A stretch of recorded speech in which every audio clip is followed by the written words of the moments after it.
David Dhawan की फिल्में को देखने जाते वक्त दर्शक लॉजिक नहीं हंसी ढूंढते हैं।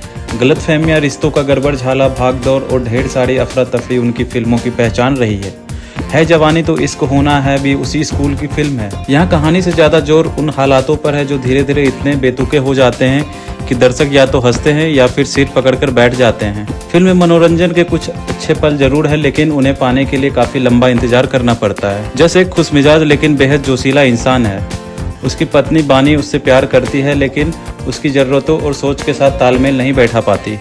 जस पिता बनना चाहता है, जबकि बानी उसकी इस जल्दीबाजी और लगातार बढ़ते दबाव से परेशान हो चुकी है। बात इतनी बिगड़ जाती है कि वो जस से तलाक लेने का फैसला कर लेती है।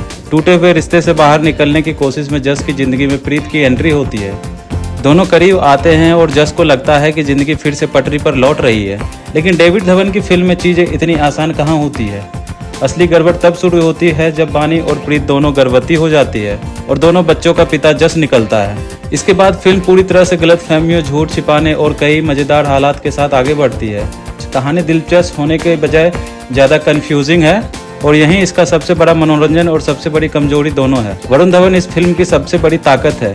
उन्हें देखकर कई बार उनके पुराने कॉमिक अवतार की याद आती है। भागते, छिपते, झूठ बोलते और फिर उसी झूठ में बुरी तरह फंसते किरदार को उन्हें पूरी एनर्जी के साथ निभाया है। जब भी फिल्म की रफ्तार धीमे पड़ती, वरुण अपनी मौजूदगी से उसे संभालने की कोशिश करते हैं। मृणाल ठाकुर के हिस्से ज्यादा कुछ नहीं आता, लेकिन वह अपने रोल को गरिमा के साथ निभाती है। बानी के रूप में वो कई बार कहानी की सबसे समझदार इंसान लगती है।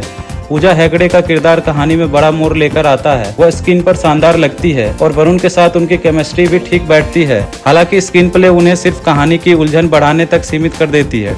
मनीष पॉल जहां भी नजर आते मुस्कुराने की वजह दे देते। अफसोस बस इतना है कि उन्हें ज्यादा स्क्रीन टाइम नहीं मिला। जिमी शेरगिल अपने सीरियस अंदाज में प्रभाव छोड़ते हैं और मोनी राय का छोटा सा रोल कुछ अच्छे कॉमिक पल पैदा करता है। डेविड धवन अपने पुराने रंग में नजर आते हैं। उन्हें पता है कि दर्शक यहाँ गंभीर सिनेमा देखने नहीं आए हैं, इसीलिए वो शुरुआत से ही फिल्म को पूरी तरह मनोरंजन के मोड में रखते हैं। समस्या यह है कि फिल्म का पहला हिस्सा बेहद धीमा है। कई मजाक असर नहीं छोड़ते और कई दृश्य ऐसे लगते हैं जैसे उन्हें सिर्फ समय बढ़ाने के लिए रखा गया है। इंटरवल के बाद कहानी में थोड़ी रफ्तार पकड़ती है और कुछ स्थितियां सचमुच में हंसाने में सफल रहती है। आप देख रहे हैं सौगंध टीवी, सौगंध वतन की।